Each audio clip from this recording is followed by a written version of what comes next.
चलिए भाई, तो ये वाला प्रश्न देखते हैं। ये प्रश्न क्या कह रहा है भैया? ये प्रश्न कह रहा है कि 53 सेंटीमीटर और 40 सेंटीमीटर 15 सेंटीमीटर, ठीक है। तो 53 सेंटीमीटर, 40 सेंटीमीटर, 15 सेंटीमीटर, इन सभी विमाओं से, इन सभी विमाओं का जो है एक ठोस घन है, यानी कि जो घन है उसकी लंबाई है 53 और चौड़ाई है 40 और ऊंचाई है 15 सेंटीमीटर, और इसको पिघलाकर जो है तथा उससे बेलनाकार पाइप बनाए जाते हैं, ठीक है। ये जो घन है इसको पिघलाकर बेलनाकार पाइप बनाया जाता है। आपको चित्र में दिख भी रहा होगा कि घन को पिघलाकर बेलनाकार पाइप बनाया गया है, ठीक है। यानी कि पाइप जो है वो अंदर से खोखला है, जिसका बाह्य तथा आंतरिक व्यास क्रमशः 8 सेंटीमीटर और 7 सेंटीमीटर है, ठीक है। तो इसका जो ये बाह्य व्यास है, यानी कि ये जो इतना व्यास है ये 8 सेंटीमीटर है, और ये जो आंतरिक व्यास है ये 7 सेंटीमीटर है, ठीक है।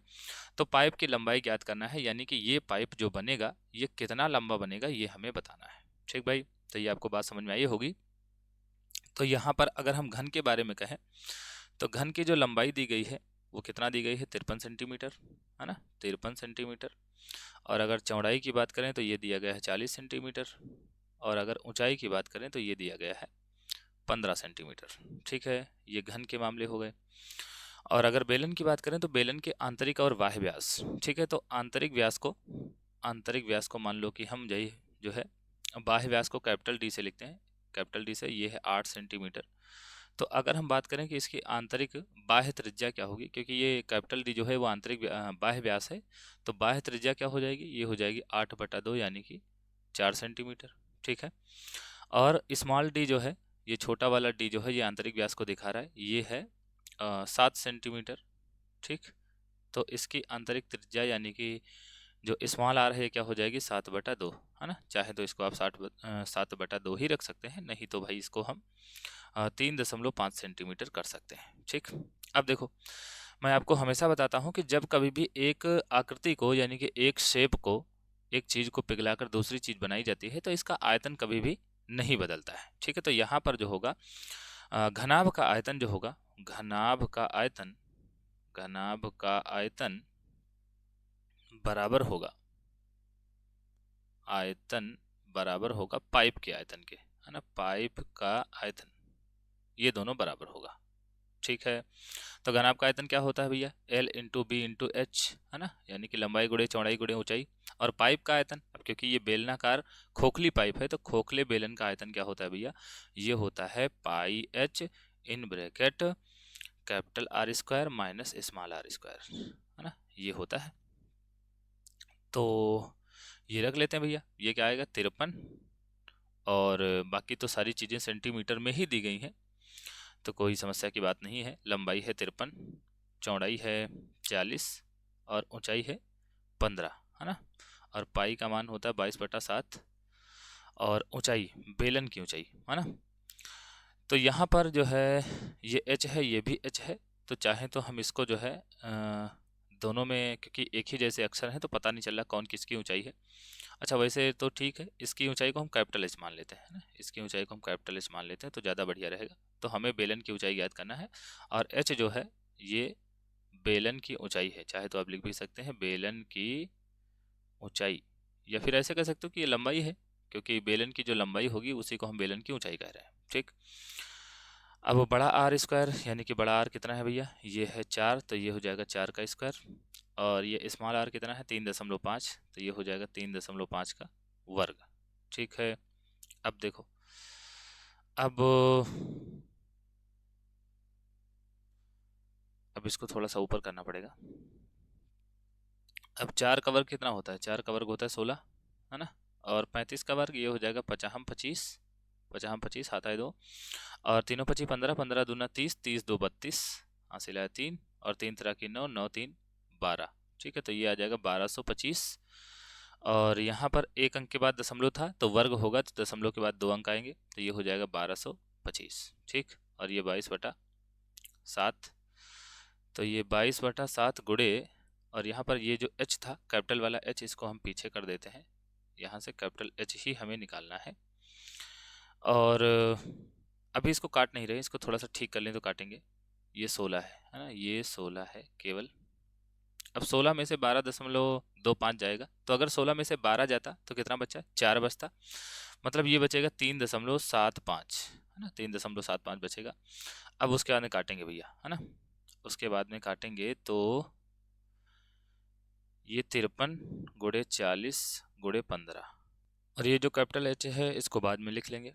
अब इसको काटेंगे भैया, तो चाहे तो आप ये दशमलव पहले हटा सकते हैं या फिर आप डायरेक्ट काट सकते हैं। देखो भाई, ये दशमलव हटा देते हैं ताकि कोई समस्या ना रहे। उसके बाद में जो है यहाँ पर 2 जीरो आ जाएंगे, है ना, दशमलव के बटे के नीचे 2 जीरो आ जाएंगे। अब देखो ये 15 से कट रहा है, तो 15 एकम 15, और यहाँ पर अगर आप काटेंगे तो 15 दूना 30 और फिर 15 पची 75, ठीक, 15 दूना 30 और 15 पची 75। फिर अगर आप जो है इसे ये 1000 तो बटे के नीचे रहने देते हैं क्योंकि ये कोई समस्या करने वाला नहीं। अगर बटे के नीचे 1000 या 100 या 10 इस तरीके का होता है तो उसको ना काटो तो ही ठीक है, जब तक जरूरत ना पड़े, है ना, सीधे सीधे ना कट रहा हो तब तक ना काटें। अभी हम आपको बताते हैं क्यों नहीं काटते हैं, है ना। अब देखो यहाँ पर अगर इसे 5 से काटें तो 5 5 पचाम 25 और यहाँ पर 5 40, ठीक, और उसके बाद में चाहे तो आप इसे 2 से काट दें तो ये 11 बार में कटेगा और ये 2 चौके 8, ठीक। और अब मुझे नहीं लग रहा है कि सीधे सीधे कोई कटेगा, ठीक। तो देखो भैया, यहाँ से h का मान निकालना है ना, h का मान निकालना है। तो इधर कौन कौन बचा, इधर बचा 53 गुणे 4, है ना, 53 गुणे 4, और चाहे तो आप इसका गुणा भी इसी समय करवा लें। तो गुणा करवाएंगे तो 4 3 12, 4 3 12, 4 पंचे 20 और 20 1 21, ठीक। तो ये 212 हो जाएगा। 4 3 12, 4 पंचे 20 और 20 1 21। और यहाँ पर देखो भैया, यहाँ से बटे के नीचे 7 है, बटे के नीचे 7 है और साथ में 1000 है, ठीक। और यहाँ पर क्या बचा, ऊपर बचा 5 और नीचे बचा, ऊपर 5 और 11 बचा, ये जाके भाग करेंगे, है ना, ये जाके भाग करेंगे तो 5 गुणे 11, है ना। और अब मुझे लग रहा है कि भाई ये 1000 को काट देना चाहिए, ठीक। हालांकि यहाँ पर जैसा मैं सोच रहा था वैसा तो नहीं बना। देखो कभी कभी होता यह है कि बटे के नीचे जब 1000 होता है, जैसे ये लिखा है 1533 और बटे के नीचे 1000 है, तो इसका मतलब इसका आंसर हमें पता है, 1000 से भाग करने की जरूरत थोड़ी होती है। यहाँ पर हम क्या करते हैं, पीछे से 3 अंकों के बाद में दशमलव लगा देते हैं, ठीक है। तो यही मैं सोच रहा था, लेकिन ये क्योंकि 1000 उधर जाके गुणा करने लगा, है ना, तो फिर कहानी नहीं बनी। कोई बात नहीं। तो यहाँ पर जो है अब हम 5 से इसको काट देंगे, 5 से काटेंगे तो 5 दूनी 10, ये 200 हो जाएगा, ठीक। अब जरा गुणा करवाते हैं। यहाँ पर 7 का 2 से गुणा करवाएंगे तो 7 दूनी 14, 7 एक कम 7, 1 8 और 7 दूनी 14, और उसके बाद में 200 से गुणा होगा और बटे 11, है ना। तो 200 से 2 से गुणा करवाएंगे तो 2 चौके 8, 2 अठे 16 और 2 चौके 8 एक 9 और 8 एक 9 और 2 एक कम 2, ठीक। और उसके बाद में डबल जीरो। अब यहाँ पर भाग करेंगे 11 से, ठीक, 11 से भाग करेंगे भैया तो ये जो है 29 है, तो 11 दूनी 22 और कितना बचेगा, 7 बचेगा, तो ये 76 हो जाएगा, है ना, 76 हो जाएगा। तो 11 छक्का 66, ठीक। तो 66 तो कितना बचेगा भैया, ये बचा था 7, 76 हो गया था, तो 11 छक्के 66, तो 4 इधर बचा, 6 इधर बचा, 10 बचा, है ना, तो 108 हो गया। तो 11 नवा 99, है ना, 11 नवा 99, तो कितना बचा भैया, 108 था तो 99 इसमें से चला गया, तो ये 9 बचा, है ना, 9 बचा तो हो गया 90। अब 11 अट्ठे 88, है ना, 11 अट्ठे 88, तो कितना बचा, ये बचा 90 में से 88 चला गया तो 2 बचा, तो 20 हो गया, है ना। अच्छा, एक चीज़ यहाँ पर गड़बड़ हुई है, ये यहाँ पर एक जीरो ज़्यादा हो गया है ना, एक जीरो ज़्यादा हो गया, तो इसको हम कम करेंगे क्योंकि यहाँ पर दशमलव जब हमने हटाया था तो यहाँ एक के पीछे 2 जीरो आने चाहिए थे, है ना, एक के पीछे 2 जीरो आने चाहिए थे और कुछ यहाँ नहीं था, ठीक है। तो ये जीरो एक्स्ट्रा लग गया था, तो यहाँ से भी एक जीरो हटाएंगे और यहाँ से भी एक जीरो कम करेंगे, है ना, और यहाँ से भी एक जीरो कम करेंगे, ठीक, एक जीरो कम हो गया। अब यहाँ पर जो है मैंने कहा कि 20 बचेगा, तो 20 नहीं बचेगा, फिर 2 बचेगा, तो उसके अंदर 11 कम 11, ठीक है। और ये इतना आंसर आएगा 2698.1, ठीक भाई। तो ये रहा आपका आंसर। चाहे तो आप इसको जो है, एक मिनट, ये गड़बड़ हो गया, ठीक, चाहे तो आप इसको जो है दशमलव के एक अंक और बाद में कर सकते हैं, लेकिन उसकी ज़रूरत है नहीं।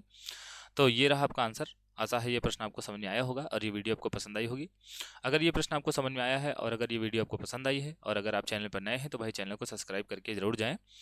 बाकी अगर वीडियो पसंद आई हो तो एक बढ़िया सा कमेंट लिखें और वीडियो को लाइक करें, और मिलते हैं किसी और प्रश्न के साथ में। तब तक के लिए धन्यवाद।